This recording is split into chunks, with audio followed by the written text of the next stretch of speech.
Jadi dengan perkembangan bisnis dan identifikasi penambahan jumlah hari ini memang harus kita lakukan. Dan selama 10 tahun 17 rig kita bertambah, dan sekarang kita sudah punya 47, karena kalau 17 ditambah 35 sebetulnya 52, tapi 5 rig kita hapuskan karena memang sudah obsolete, sudah tua rignya. Untuk mendapatkan sertifikat layak operasi pun juga sudah kita tidak bisa.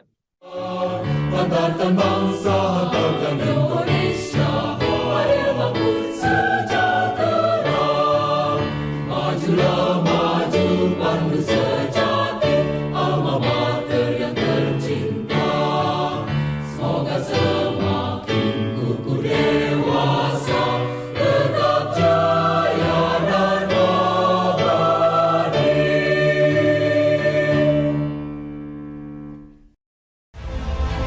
Nama saya Bambang Satono di kanal Inspirasi untuk Bangsa. Juga pertama kali lulus ITB sebenarnya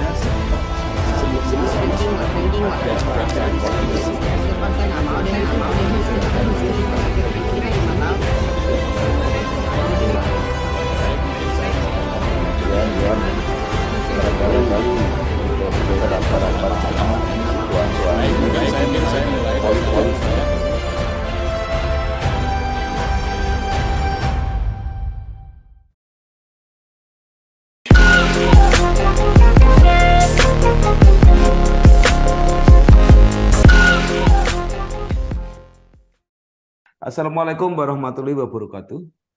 Waalaikumsalam warahmatullahi wabarakatuh. Bersama saya Bambang Satono di kanal Inspirasi untuk Bangsa. Mudah-mudahan kanal ini selalu bisa memberi inspirasi, motivasi, dan edukasi. Kami sedang mempersiapkan beberapa video wawancara untuk ikut memberi makna 63 tahun Institut Teknologi Bandung, ITB. Menurut rencana wawancara ini akan kami bukukan. Dan saat ini saya sudah bersama dengan salah seorang alumni ITB, yaitu Bapak Rio Dasmanto. Beliau saat ini menjadi Direktur Utama PT Pertamina Drilling Services Indonesia. Apa kabar Pak Rio? Alhamdulillah baik Pak Bambang. Selamat sore. Selamat sore.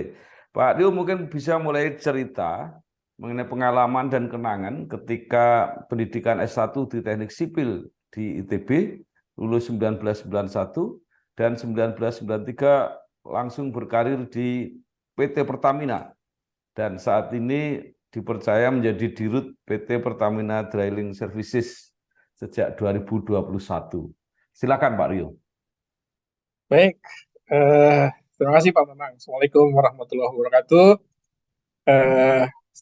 Saya mungkin menjelaskan sedikit dulu background. Pertama, saya memang masuk ITB tahun 86 di jurusan Teknik Sipil dan selesai di tahun 91, 5 tahun tepat sesuai target saya dulu, Pak. Setelah tahapan sarjana muda, saya mengambil subjurusan transportasi. Jadi dulu di sipil ada 4 subjurusan ya Pak ya, struktur, transportasi, teknik sumber air, dan construction management. Saya ngambil subjurusan transportasi. Kesan dan kenangan selama kuliah tentunya sangat banyak Pak. Jadi, kalau yang paling berkesan bagi saya justru malah aktivitas di himpunan. Karena di himpunan ini adalah cerita yang memberikan warna tersendiri. Tapi kalau masalah perkuliahan ya more or less samalah dengan kawan-kawan yang lain Pak gitu. Lulus di tahun 91, saya langsung bekerja di sebuah perusahaan konsultan transportasi yang mengkhususkan di bidang traffic management yang berkonsorsium dengan perusahaan Inggris saat itu. Dan ini masih related dengan jurusan kuliah saya di teknik sipil yang subjurusannya transportasi. Hanya bertahan 3 bulan, saya keluar dan pindah ke perusahaan konsultan lain yang kebetulan dimiliki juga oleh senior saya di Sipil ITB dan juga masih related dengan jurusan sipil yang saya pelajari di konsultan konstruksi jalan saat itu. Gitu. Tahun 92 saya mendaftar di Pertamina dan diterima saat itu ya alhamdulillah dengan menyisihkan lumayan banyak orang, Pak, karena ya waktu itu yang diinfokan, yang mendaftar itu sampai 13 ribuan peserta, yang diterima hanya 63. Dan setelah diterima, saya harus mengikuti pendidikan kewiraan di barak militer dan pendidikan profesi selama 9 bulan. Itu makanya kenapa saya baru diangkat sebagai pekerja pada tahun 93. Padahal sebetulnya penerimaannya sendiri sudah diterima sejak tahun 92. Banggakan bangsa, banggakan Indonesia, Adil makmur sejahtera. Majulah maju, pandu sejati, alma mater yang tercinta. Semoga semakin kukuh dewasa, tetap jaya dan abadi.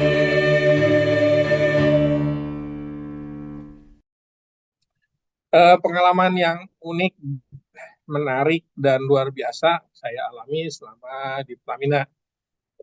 Yang uniknya, saya hanya 2 tahun saja bekerja sesuai dengan bidang saya, yaitu teknik sipil. Karena setelah tahun 95, ilmu sipil saya belas tidak lagi digunakan. Tahun 95, saya dikirim ke US, Amerika, untuk belajar mengenai HSSE, Pak. Karena dulu di Pertamina Upstream, dan Pertamina secara korporasi pun saat itu terbentuk departemen baru yang namanya HSSE, H3LL dulu, khusus menangani masalah keselamatan. Jadi saat itu begitu concernnya Pertamina terhadap aspek keselamatan, sehingga saat itu dibentuklah departemen sendiri, namanya LK3 dulu, lingkungan dan keselamatan kerja, dan saya berkesempatan dikirim ke Amerika khusus untuk belajar HSE. Pulang dari sana, saya sudah tidak lagi memegang fungsi yang menangani teknik sipil, tapi saya sudah beralih ke HSE. Dan sejak tahun 93 sampai sekarang, 30 tahun saya bekerja, saya sudah mengalami 10 kali assignment, walaupun semua di lingkungan upstream ya Pak ya, di hulu migasnya. Saya pernah mengalami di geothermal, saya mengalami di anak perusahaan di Pertamina EP, saya mengalami di PHE, saya mengalami di PGE, muter-muter saya pernah di drilling, dan terakhir sekarang saya mendapat assignment untuk memegang amanah menahkodai salah satu anak perusahaan Pertamina, sebetulnya cucu sekarang Pak, kalau dulu anak perusahaan langsung di bawah Bumike, sekarang sejak tahun 2021 kemarin menjadi cucu perusahaan, karena anak perusahaannya adalah PHE, saya adalah anak perusahaannya PAE. Jadi saat ini saya diamanahi untuk memegang Pertamina Drilling Services Indonesia. Mungkin itu Pak, sekelumit. Kalau pengalaman kerjanya banyak sekali Pak yang menarik diceritakan, tapi nggak akan cukup 1 hari. Energi, selalu ada dimanapun itu, membawa yang baik menjadi hebat. karena tidak ada lagi batas. Kemanapun lintasan masa membawa, hingga ke masa depan. Sejauh mana kamu bisa bermimpi? Jawabannya, sejauh yang hati kamu inginkan. Dengan energi yang menggerakkan kamu Dan kamu. Pertamina, energizing you. Iya, iya, baik. Nah, Pak, ini Pertamina ini kan mempunyai banyak unit ya, atau anak perusahaan yang antara lain di drilling services ini.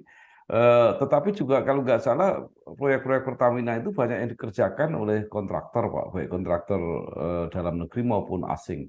Nah, sebenarnya berapa besar yang bisa ditangani oleh PDSI ini, Pak? Nah, jadi gini Pak, mungkin saya cerita background-nya dulu. Sebetulnya sejak dulu itu salah satu unit kerja Pertamina ini adalah fungsi drilling, ya cikal bakalnya sebelum jadi PT PDSI ini. Jadi unit kerja drilling ini bukan baru terbentuk, tapi sejak saya masuk Pertamina tahun 93 pun juga itu sebenarnya sudah ada. Namun secara entitas bisnis yang harus mengenerate revenue dan profit, unit usaha drilling ini PDSI sendiri baru terbentuk pada tahun 2008. Nah, kalau bicara kekuatan saat ini, PDS ini memegang market terbesar dalam bidang drilling. Ini baik untuk wilayah Indonesia maupun secara regional Asia Tenggara, khusus onshore ya Pak ya. Saat ini kami punya 47 rig, 45 land rig atau onshore, dan 2 rig offshore.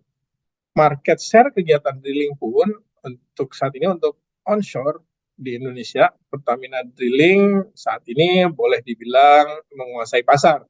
Walaupun tidak seluruhan ya Pak ya, kalau di lingkungan Pertamina 45% sumur eksplorasi kami yang ngebor. 25% sumur development kami yang ngebor. Selebihnya kalau untuk onshore masih dilakukan oleh perusahaan-perusahaan lokal, tapi kalau offshore beberapa dilakukan oleh perusahaan-perusahaan asing, ya gitu Pak. Tapi kalau dari sisi market share kami saat ini untuk tahun 2022 kemarin saja itu sekitar 25% dari 800 sumur yang di drill Pertamina sendiri itu kami yang melakukan. Itu Pak sebagai gambaran Pak. Banggakan bangsa, banggakan Indonesia, mari bangun sejahtera. Majulah maju pandu sejati, alma mater yang tercinta. Semoga semakin kukuh dewasa, tetap jaya dan abadi. Iya, artinya apakah suatu saat mungkin bisa berkembang bahwa PDS ini market share-nya lebih besar atau lebih dominan apalagi untuk proyek-proyek Pertamina sendiri? Itu sangat sangat mungkin ya Pak ya, sangat mungkin. Eh, Sebetulnya begini parameternya Pak. Kalau kita bicara Pertamina Group, kami punya privilege untuk ditunjuk langsung ketika kami memiliki aset sendiri. Jadi kalau kami sesuai PTK yang ada di SK Migas, kami boleh ditunjuk langsung karena sebagai sama-sama entitas perusahaan milik Pertamina, ditunjuk sejauh rig-nya, alat-alatnya milik sendiri. Nah, kenapa kemudian kok nggak semua aja ditunjuk PDSI? Untuk beberapa kegiatan investasi itu kami memang harus ada underlying target project-nya. Dan kalau bicara target project tentunya kaitannya dengan keekonomian ya Pak ya. Jadi kalau kami mau mengadakan rig baru itu keekonomian project-nya sendiri harus dihitung apakah diberikan 5 tahun, 8 tahun itu cukup visible untuk kita melakukan investasi pembelian rig. Itu salah satu yang kenapa juga kemudian nggak serta-merta tiba-tiba semua dikuasai. Keduanya, sebetulnya saat ini kenapa kami jadi tidak dominan, karena tahun 2021 itu terjadi alih kelola WK Rokan yang porsi drillingnya sangat banyak di sana dan sudah ada kontraktor existing Pak. Jadi memang ada mirroring ketika beralih dari pengelola yang lama, dalam hal ini Chevron kemudian ke Pertamina, itu di sana sudah ada 23 atau 25 rig di sana, sementara kami baru masuk, tidak kemudian kami tiba-tiba boleh menggeser rig-rig yang existing di sana, bisa terjadi keributan di sana. Jadi saat itu kami hanya masuk dengan 3 rig, which is itu ya hanya seperdelapannya lah dari rig yang beroperasi di sana, sehingga dari segi tadi ketika 25% ya sebetulnya bicara untuk di Rokan dengan 3 rig itu juga sudah cukup banyak dibandingkan dengan rig swasta yang lain gitu. Jadi kalau bicara jumlah, kalau dibandingkan dengan perusahaan per perusahaan, kami tetap memang masih paling banyak. Tapi kalau untuk menguasai total keseluruhan, ada banyak aspek yang tentunya jadi pertimbangan dari Pertamina ya Pak ya, selain tentunya kita quote and quote nggak boleh serakah juga, mana nanti dikomplain sama perusahaan-perusahaan yang lain Loh, ini aku dimakan sendiri sama ini, terus kami hidupnya gimana gitu. Ya, itu salah satunya. Tapi kalau ke arah menguasai, sejauh kebijakannya dari pemerintah misalnya, kami boleh bermitra dengan privilege ditunjuk langsung, kami juga siap menggandeng mitra-mitra.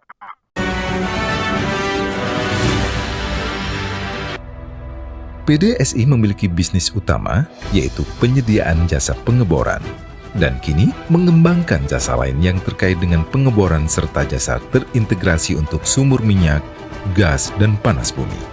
Selain itu, PDSI pun memiliki jasa lain yang berhubungan dengan aktivitas jasa drilling, antara lain Management of Field Development and Working Area, manajemen proyek yang terintegrasi, jasa konsultasi pengeboran, 19 unit top drive ranging from 250 ton hingga 500 ton lifting capacity, pengawasan H2S, fishing, coring, directional drilling, accommodation walk barge, drilling training center. Kira-kira PDSI ini kan beroperasi sekitar 10 tahun, Pak. Apa saja yang sudah Iya. dicapai sampai saat ini? Sebetulnya cukup banyak, Pak, ya. Pertama, kalau kita melihat perkembangan kekuatan dulu lah, dari sisi jumlah, Pak. Awal-awal PDSI berdiri itu kita hanya punya 35 rig. Jadi ketika kita awal tahun 2008 berdiri, kita hanya punya 35 rig. Saat sampai sekarang selama 10 tahun kita invest menambah 17 rig tambah. Jadi dengan perkembangan bisnis dan identifikasi penambahan jumlah rig ini memang harus kita lakukan. Banggakan bangsa, banggakan Indonesia, mari membut sejahtera. Majulah maju pandu sejati, alma mater yang tercinta. Semoga semakin kukuh dewasa, tetap jaya dan abadi. Dan selama 10 tahun 17 rig kita bertambah, dan sekarang kita sudah punya 47, karena kalau 17 ditambah 35 sebetulnya 52, tapi 5 rig kita hapuskan karena memang sudah obsolete, sudah tua rignya. Untuk mendapatkan sertifikat layak operasi pun juga sudah kita tidak bisa. Nah, itu salah satu dari penambahan jumlah rig, itu kelihatan dari kita selama 10 tahun ini kita melakukan investasi 17 rig tambahan. Kami juga bergerak terus, tidak hanya sekedar rig rental, bisnis yang kami bidik. Jadi kalau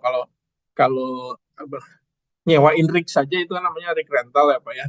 Tapi kalau kita lihat rental itu sebetulnya marginnya tidak cukup bagus. Jadi kami juga mengembangkan line-line bisnis baru yang masih related dengan kegiatan drilling.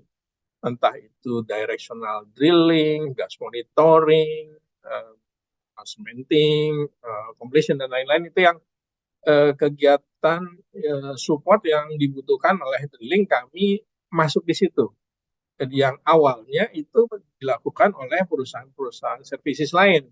Saat ini kami sudah punya sekitar 17 line business services yang related langsung dengan drilling operation-nya itu sendiri. Berikutnya kami juga mengembangkan anak perusahaan yang juga mensupport operational drilling dari aspek non-teknikal. Seperti contoh manpower supply. Kan kami krunya nggak semua organik ya, Pak, ya, nggak semua pegawai yang berbase PDSI. Beberapa pekerja adalah pekerja non-organik yang memang sifatnya kontrak gitu. Dan ini disuplai oleh anak perusahaan kami. Dalam hal ini kita punya yang namanya Patra Drilling Kontraktor, itu anak perusahaan PDSI. Ya, jadi selain ada manpower supply, kemudian juga food and lodging services. Jadi kami juga mengelola catering dan tempat tinggal kru, itu kan harus kami provide juga, dan ini dikelola oleh anak perusahaan kami yang namanya Patra Drilling Kontraktor, dan juga termasuk heavy transportation. Ketika kita perlu memindahkan rig dari satu tempat ke tempat lain, kita perlu armada alat berat dan truk itu kami kelola sendiri juga dengan perusahaan yang namanya Patra Drilling Kontraktor. Dan dalam 2 tahun terakhir ini juga kita mulai masuk ke wilayah offshore, Pak. Kalau dulu PDS itu jagonya hanya di onshore, tapi sejak 2 tahun terakhir ini kita sudah masuk ke wilayah offshore. Mungkin orang bilang ini sedikit terlambat, tapi bagi saya kalau bisa mengenerate revenue dan profit tidak ada kata terlambat. Dan untuk di offshore ini kita mainnya bukan di rig drilling tapi di maintenance sumur. Jadi rignya itu memang kita invest untuk rig maintenance, well maintenance. Kita invest 2 rig di 2 tahun yang lalu, dan untuk drillingnya sendiri kami juga masuk juga tahun ini. Insya Allah kita juga akan melakukan drilling sedang ikut tender saat ini untuk offshore, tapi skemanya dengan partnership, tidak dengan investasi kita milik sendiri, karena investasi rig offshore itu cukup mahal. Sementara kalau dari market outlook untuk offshore ini dalam 5 atau 8 tahun ke depan itu sudah kurang menarik, Pak. Jadi kita memang tidak invest untuk rig drilling, tapi kita invest untuk rig maintenance. Karena kalau sumur once setelah dibor tetap memerlukan maintenance, sehingga rig maintenance itu tetap diperlukan. Jadi kami invest kemarin 2 rig maintenance untuk di offshore. Sementara untuk rig drillingnya kami berpartner dengan mitra yang memiliki rig. Perlombaan itu tak hanya hari ini, tapi terjadi setiap hari. Perlombaan itu adanya dalam diri kita. Cita-cita berlomba dengan kenyataan. Keyakinan berlomba dengan ketidakmungkinan. Keberanian berlomba dengan ancaman. Lawan bukan untuk mengalahkan, tapi mengukur seberapa sungguh kita ingin menang. Ingin merdeka dari segala keterbatasan. Kita berlari mengejar mimpi. Kita harus percaya, digitalisasi mampu memberikan banyak manfaat bagi negeri ini. Digitalisasi mampu membuat kita melompat sejajar dengan bangsa maju lainnya. Karena kita percaya, digitalisasi mampu memerdekakan bangsa ini. Kemudian hal lain juga dalam 10 tahun terakhir ini ya, kami juga mengembangkan training center, Pak. Jadi kami punya yang namanya Indonesian Drilling Training Center, satu-satunya drilling training center di Indonesia yang memang ditujukan untuk mendidik para ahli drilling.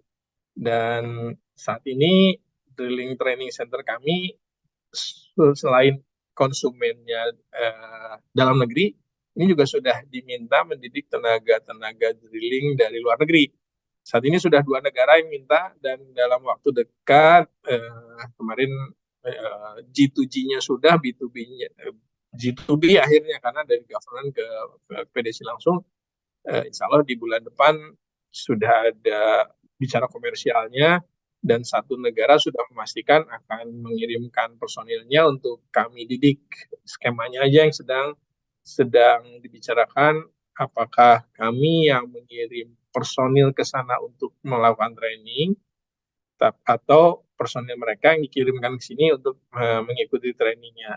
Nah, ada plus minusnya kalau mereka ngirim orang ke sini, biayanya cukup mahal, tapi simulatornya semua ada di sini, drilling rig-nya di sini. Sementara kalau kami mengirim ke sana, mungkin dari sisi cost bagi mereka lebih murah, tapi dari sisi prakteknya mereka nggak punya, karena justru keberadaan drilling training center dengan aksesoris dan simulatornya ada di sini. Kemudian kemudian kita beralih ke ada aspek performance ya, Pak ya. Boleh dibilang availability rig kami ini selama ini, khususnya 6 tahun terakhir lah, availability kami ini mencapai 99%, Pak. Artinya apa? Artinya kami selalu siap pakai. Itu juga capaian-capaian yang harus kita jaga untuk menjaga customer satisfaction. Kemudian dari NPT atau non-productive time, kami juga boleh berbangga bahwa bila di-compare dengan perusahaan sejenis, baik kelas dunia, apalagi dengan lokal, NPT kami ini relatif rendah, hanya sekitar 1,18% saja. Artinya dari 1.000 jam kami ngebor, itu hanya 12 jam saja kami mengalami kendala yang harus menyebabkan rig harus berhenti sementara gitu. Dan ini jauh lebih bagus dari perusahaan-perusahaan sejenis lain. Demikian juga dari aspek keselamatan, kami senantiasa menjaga operasional kami berjalan dengan pemenuhan kaidah-kaidah dan aspek-aspek keselamatan, sehingga outputnya recordable incident kami juga terus terus-menerus turun. Yang ultimate kami tentunya goalnya nggak boleh ada insiden, harusnya zero gitu. Dan saat ini menuju ke arah sana, alhamdulillah setiap tahun kami terus membaik kondisinya. Dan yang terakhir tentunya dari aspek finansial ya Pak ya, kami selaku perusahaan services tentunya sebenarnya tidak comparable dengan oil and gas producer ya Pak ya. Mau bicara PEP, PHR, PHI, kami nggak comparable karena kami anak perusahaan services. Untuk anak perusahaan di bawah subholding upstream, revenue dan profit kami mungkin ya nggak begitu kelihatan lah kalau di lingkungan gas producer. Mereka mungkin profitnya ratusan juta dolar, kalau kami mah enggak lah. Tapi kalau dibandingin dengan BUMN lain ya lumayan lah. Banggakan bangsa, banggakan Indonesia, ayo mampu sejahtera. Majulah maju, pandu sejati, alma mater yang tercinta. Semoga semakin kukuh dewasa, tetap jaya dan abadi.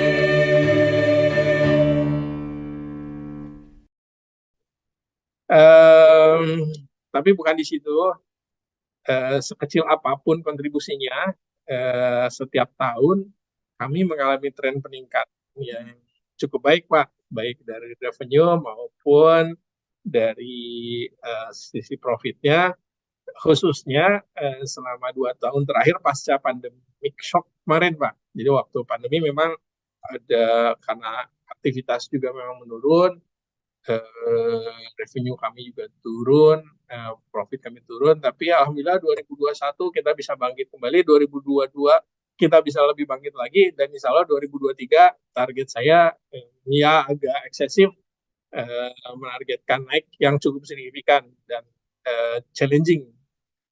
Jadi dan satu hal lagi mungkin Pak, dari aspek finansial itu tahun 2002 sampai tahun 2021 kami itu tidak sehat Pak, tidak bankable Pak. Tapi alhamdulillah di 2022 kemarin kami kesehatan perusahaannya sudah naik di A dan sudah bankable dan sudah ada bank yang akhirnya mau meminjamkan ke kita. Kalau dulu kita masih netek sama induk kami Pak. PDSI juga diharapkan mendukung target Pertamina yang ingin memproduksi minyak 1 juta barrel tahun 2030. Nah, untuk itu apa Pak yang dipersiapkan?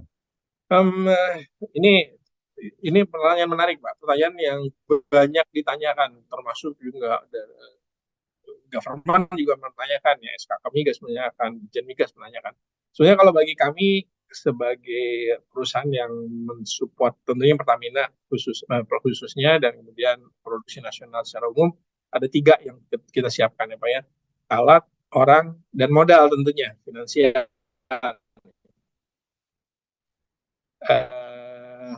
Dan saat ini sebelum lari ke gimana kami mempersiapkannya, saat ini jualan kami ini adalah Integrated Project Management Pak, IPM Pak, IPM untuk drilling. Target kami adalah kami mendeliver well, end-to-end kegiatan drilling kami yang ngerjakan. Penyiapan lokasi, well design, kegiatan drillingnya, well completion, sampai pembuatan fasilitas atas tanah untuk yang dikoneksikan dengan fasilitas produksi klien, kami yang provide. Kenapa kami tawarkan? Pertama tentunya dari sisi klien untuk membantu klien dalam mempercepat proses. Simplifikasi proses pengadaan karena mereka nggak harus kontrakin ke banyak, cukup dengan ke kami saja, dan mengakselerasi klien kami untuk cepat dapat sumur dan cepat dapat migasnya dan cepat dapat duitnya. Dan dari sisi kami tentunya kami dapat men-generate revenue yang lebih besar. Pekerjaan ini memang tidak mudah dan juga challenging ya bagi kami. Namun dengan experience kami optimis kita dapat melakukannya. Karena apa? Sebetulnya semi IPM itu sudah kita sering lakukan. Jadi kalau hanya sekedar mengkoordinir perusahaan servisi lain itu sudah kami lakukan. Tapi target kami enggak 3 tahun nanti semua itu harus sudah bisa yang kami lakukan sendiri. Memang ada beberapa yang non-core tetap akan kita masukkan. Apa yang kita lakukan? Tentunya pertama rekrutmen tenaga-tenaga expert. Ya, kenapa? Karena resources yang ada saat ini tidak cukup jumlahnya untuk menggarap IPM dalam skala besar.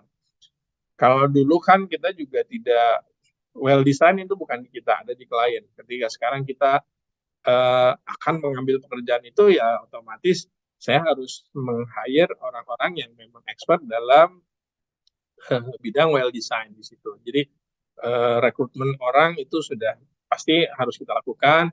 Mendidik tenaga-tenaga baru iya juga, karena apa? Karena di pasar pun juga nggak semua resource tiba-tiba ada gitu.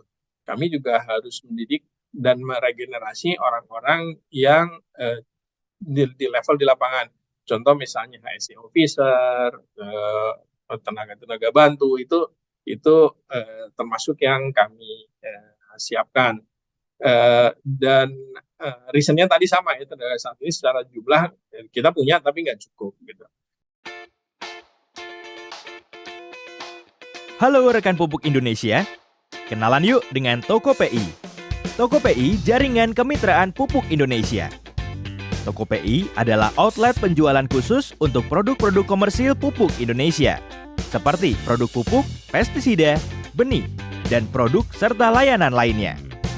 Hadir di lokasi strategis di seluruh Indonesia, terutama di daerah sentra pertanian yang banyak membutuhkan pupuk dan produk semprotan lainnya dengan standar kemitraan.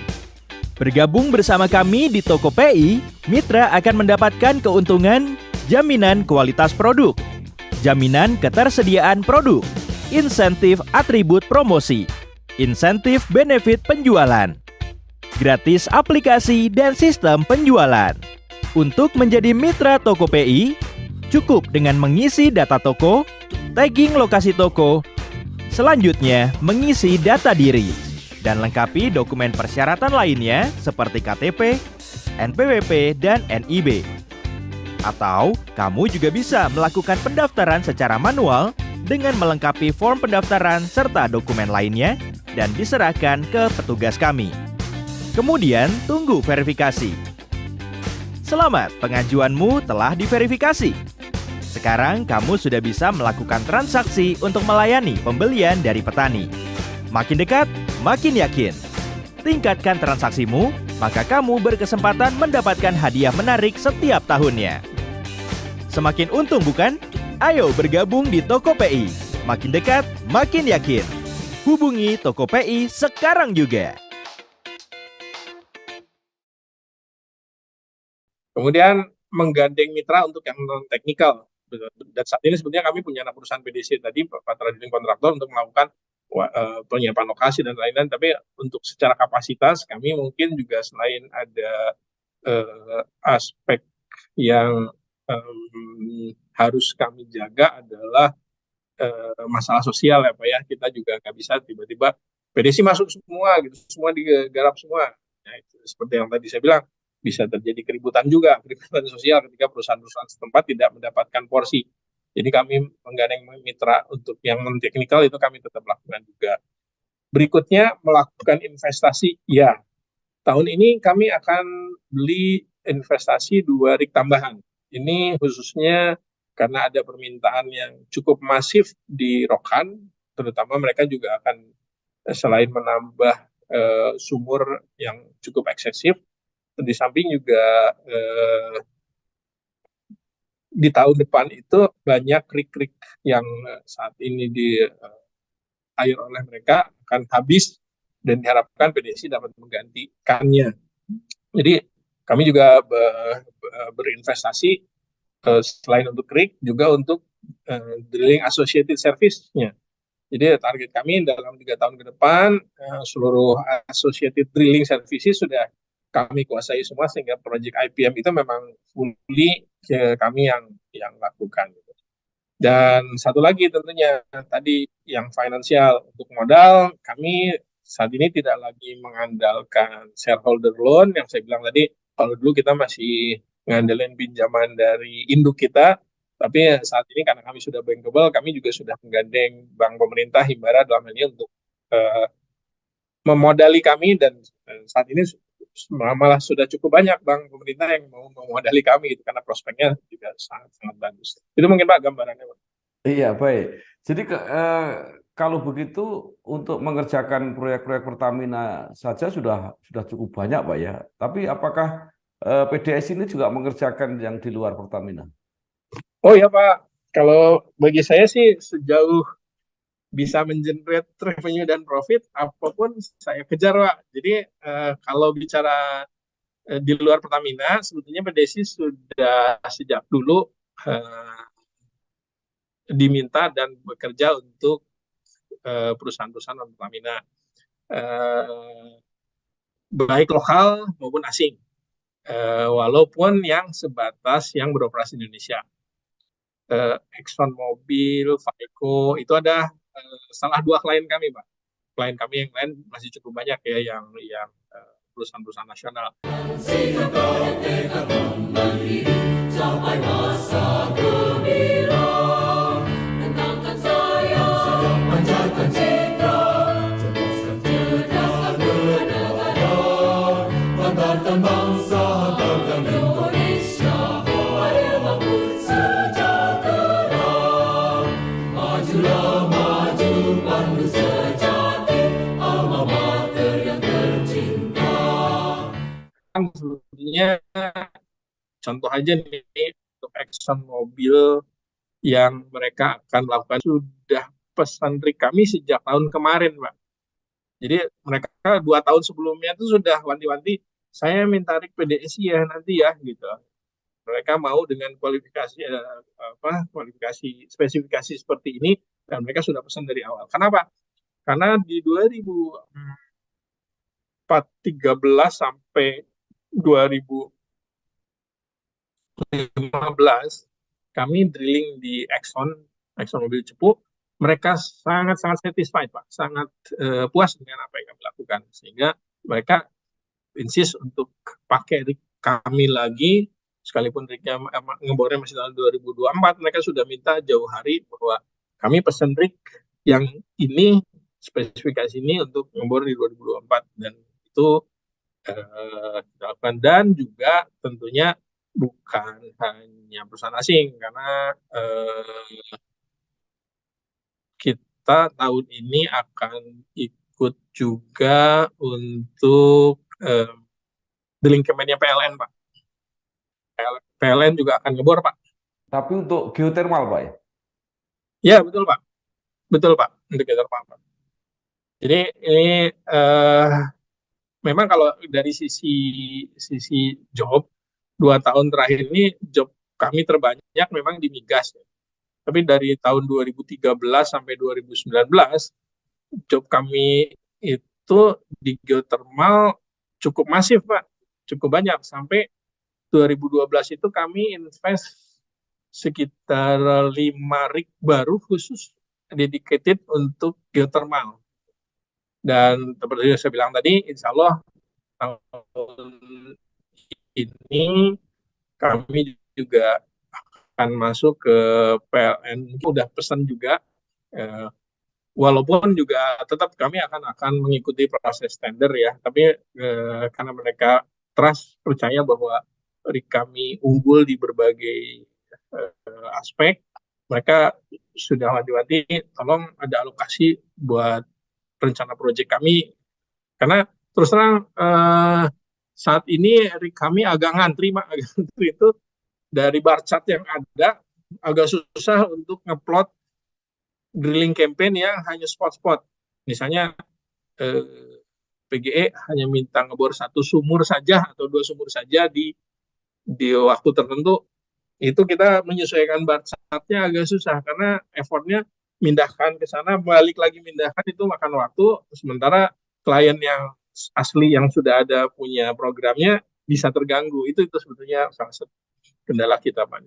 Ya, kalau ke depan kan potensi geotermal ini lebih apa Pak? Lebih langgeng gitu ya, lebih lama. Kalau migas kan mungkin berkurang. Apakah ke depan akan lebih banyak ke situ, Pak? Eh, Kalau dibilang lebih banyak sih tergantung market outlook ya, Pak ya. Jadi kalau gini, sebetulnya agak menarik, Pak, kalau bicara geothermal nih, Pak. Jadi kalau kita punya potensi geothermal memang cukup besar ya, Pak ya. Dan saat ini yang dikembangkan mungkin baru berapa persennya, masih sedikit lah yang sudah menjadi energi panas bumi ya. Jadi PLTP. Eh, dan kalau bicara apa roadmap-nya memang ada gitu. Tapi kalau bicara market outlook-nya, kita coba lebih dalam. Tahun ini mereka akan ngebor berapa, geothermal akan ngebor berapa tahun 2024, akan berapa sumur 2025, nggak dapat itu, Pak. Itu yang sebenarnya perlu lebih apa ya, dari sisi pemerintah barangkali perlu lebih ngedrive gitu. Saya udah sengaja datang ke EBTKE, ke energi baru terbarukan, di kebetulan kantornya nggak jauh juga. Kalau roadmap-nya punya, tapi kepastian pasarnya itu yang kami belum melihat itu gitu, Pak. Kebanyakan ya itu perawatan sumur ya, atau ngebor spot-spot ya gitu. Saya walaupun saya pernah di geothermal dulu, penyebabnya sih saya agak tahu persis lah.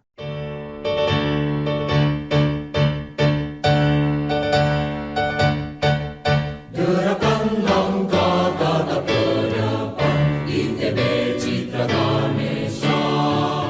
Curahkan daya kejar cita, bakti pada negara. Siapkan diri, teguhkan hati, tegakkan tekad pribadi.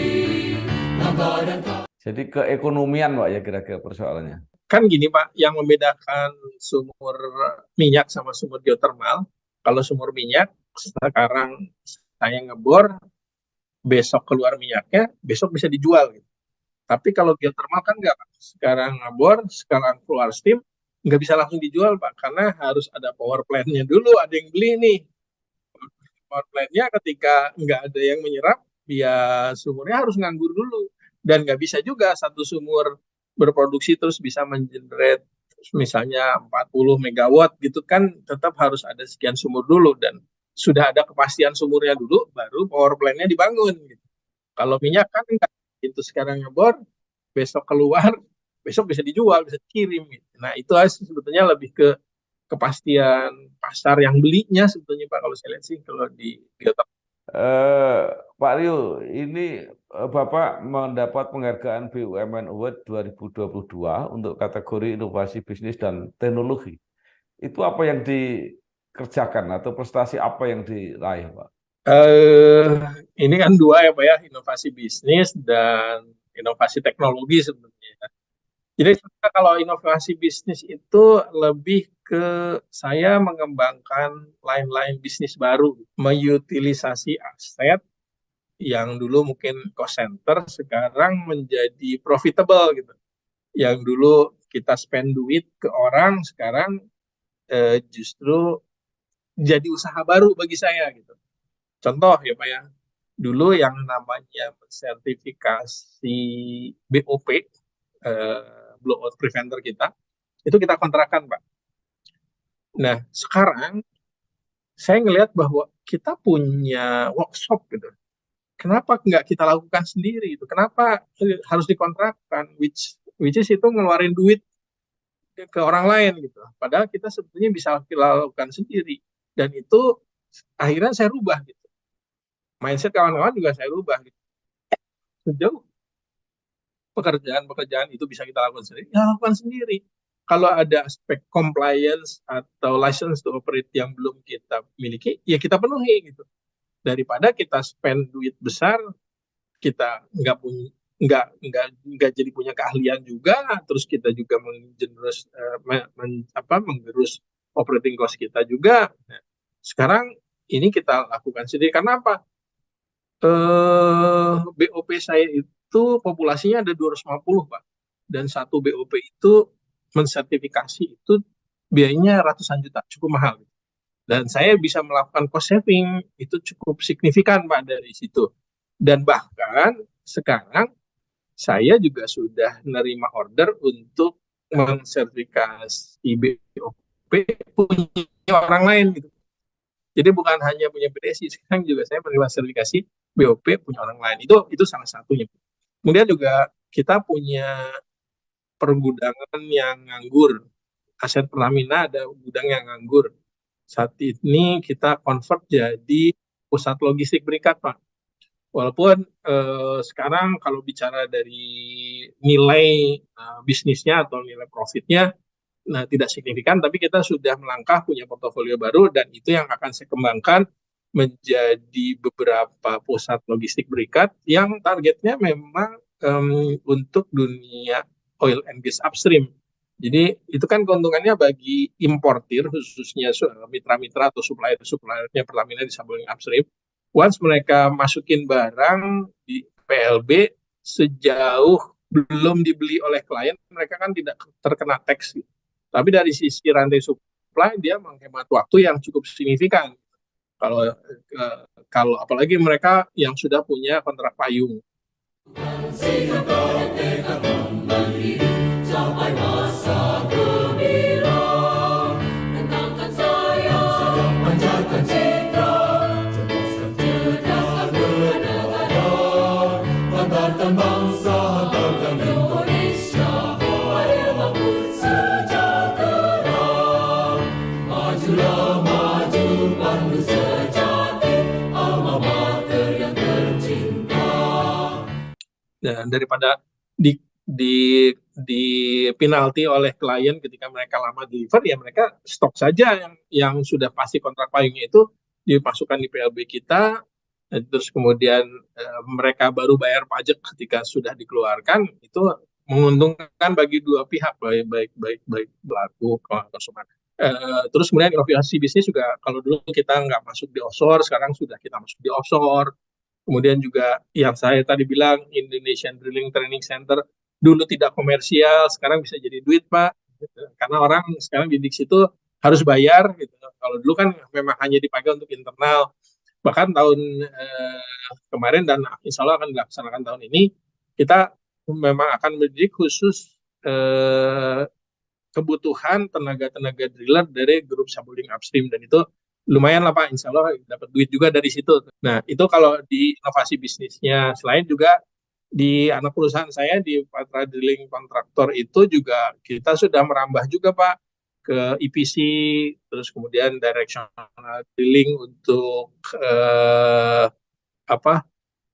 crossing jalan, crossing sungai, itu kita juga sudah cukup banyak order di sana. Terus juga operation and maintenance kita sudah merambah ke sana, chemical.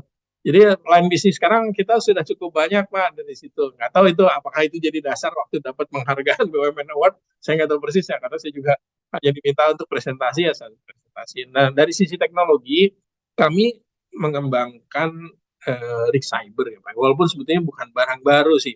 Cuma rig cyber itu menguntungkan dari berbagai aspek. Pertama dari aspek keselamatan, karena rig cyber itu dioperasikan remote, Pak. Jadi hanya oleh seorang di dalam kabin, dia bisa memonitor semua aktivitas rig dan mengoperasikannya juga kayak robotik. Jadi dari itu dengan tuas saja ngambil drill pipe-nya, memindahkannya, itu dari tuas di dalam hanya dilakukan oleh seorang operator di dalam. Dan aspek keselamatan tentunya exposure orang untuk bersentuhan dengan peralatan itu menjadi lebih sedikit. Itu dua keuntungan. Dan ngebornya pun juga lebih cepat karena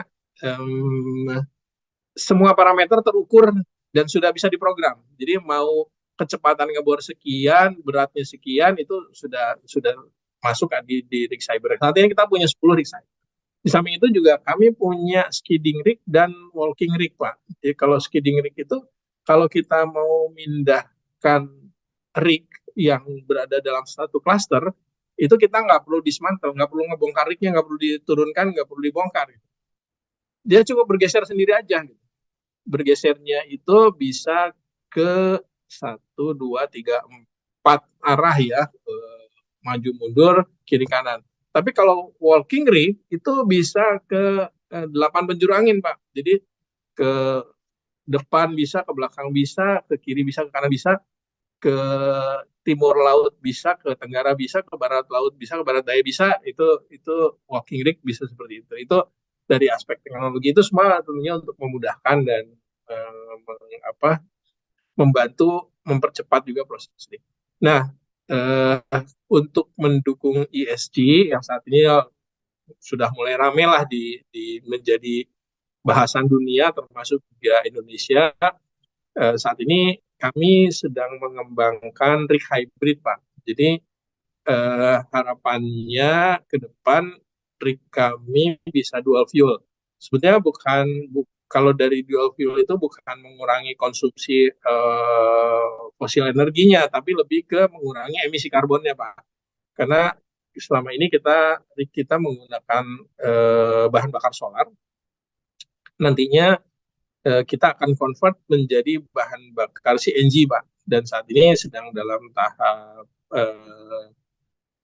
pengembangan penelitian bersama dengan salah satu anak perusahaan Pertamina juga. Kita akan mengembangkan itu menjadi rig hybrid, dan kalau satu yang saat ini sedang pilot project. Kalau pilot project ini berhasil, seluruh rig kita akan kita hybridkan sehingga kita insya Allah berkontribusi terhadap pengurangan emisi karbon. Nyatakan pasti dambaan ibu pertiwi, hai putra bangsa insan bersada, tugas mulia menantimu. Semangat dan tekad kembangkan selalu, sinar terang pasti datang. Kajilah ilmu dan teknologi, seni dan budaya bangsaku.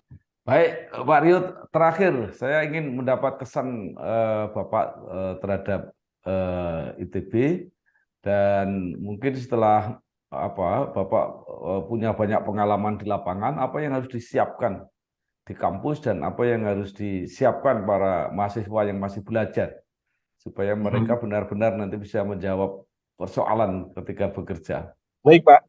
Ini bagi saya sebenarnya pertanyaan yang agak sulit, Pak.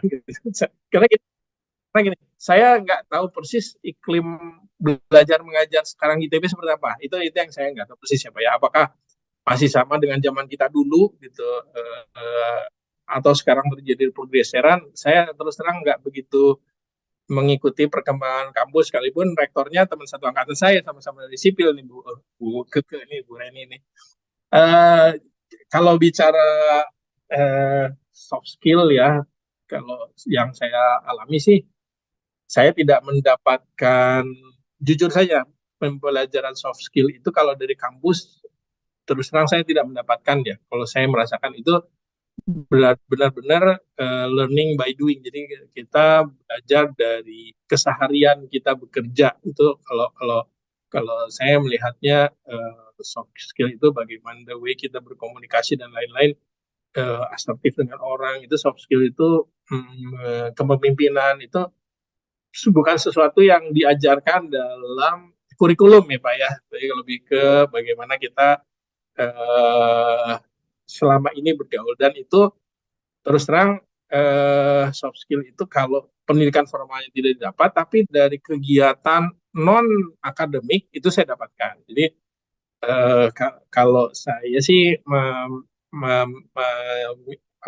saran atau harapan kepada alma mater dan para mahasiswa, kalau soft skill-nya nggak bisa diajarkan, minimal pertama aktivitas di kampus khususnya yang ekstrakurikuler itu baiknya diikuti. Itu bermanfaat sekali. Bagaimana leadership itu dibentuk, itu juga di kegiatan non akademik itu akan bermanfaat bagi kita ketika kita menerapkannya di pekerjaan. Dan yang utama yang selalu saya pegang adalah menjaga integritas, Pak. Karena integritas itu sesuatu yang mahal dan akan melekat terus gitu. Sekali kita integritas tercoreng, sampai kapanpun orang cenderung akan tidak percaya. Jadi sejak awal saya bekerja, integritas itu yang selalu saya jaga. Itu pun juga jadi pengalaman baik dan buruk bagi saya. Buruk tuh saya pernah dikucilkan karena saya menjaga integritas gitu. Dikucilkan dari sistem ya maksudnya, karena ini kok orang jadi aneh sendiri nih gitu. Sebenarnya bukan aneh gitu, karena saya melihat bahwa itu nggak sesuai dengan batin saya tidak ikut dalam arus itu. Menjaga integritas itu penting, dan tentunya bagi rekan-rekan mahasiswa sih mau banyak belajar dan baca itu penting, karena dari situ sebenarnya kita bisa mendapatkan ilmu tambahan. Karena kalau bicara ilmu eksaknya atau ilmu tekniknya, buktinya saya juga ketika bekerja hanya 2 tahun aja kepake, setelah itu nggak kepake juga gitu. Jadi dari mana ya, banyak belajar dan banyak membaca. Dan yang pasti sih banyak menggather ilmu dari yang para senior. Sering-sering ngobrol sama Pak Bambang lah, ngobrol sama siapapun lah yang senior gitu. Itu penting itu, Pak. Itu menurut saya itu mungkin, Pak. Ya, baik. Terima kasih sekali Pak Rio Dasmanto, Direktur Utama PT Pertamina Drilling Services Indonesia. Banyak sekali yang digambarkan, banyak harapan-harapan baru ke depan, kreativitas yang luar biasa. Mudah-mudahan menambah pemahaman kita, wawasan kita, dan terutama kepada generasi muda yang masih belajar, mendapat banyak inspirasi dan motivasi. Sekali lagi terima kasih Pak Rio. Selamat Terima kasih, bekerja. sama-sama Pak. Sukses. Ya. Amin. Salam sehat untuk semua, Pak. Terima kasih. Wassalamualaikum warahmatullahi wabarakatuh. Waalaikumsalam warahmatullahi wabarakatuh. Izin pamit, Pak. Banggakan bangsa, banggakan Indonesia, mari mampu sejahtera. Majulah maju, pandu sejati, alma mater yang tercinta. Semoga semakin kukuh dewasa, tetap jaya dan abadi.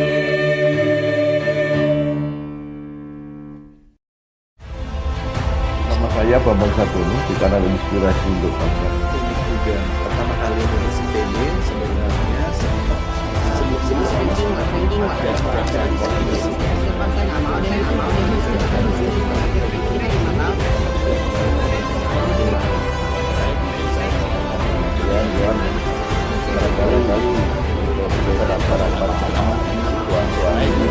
saya mulai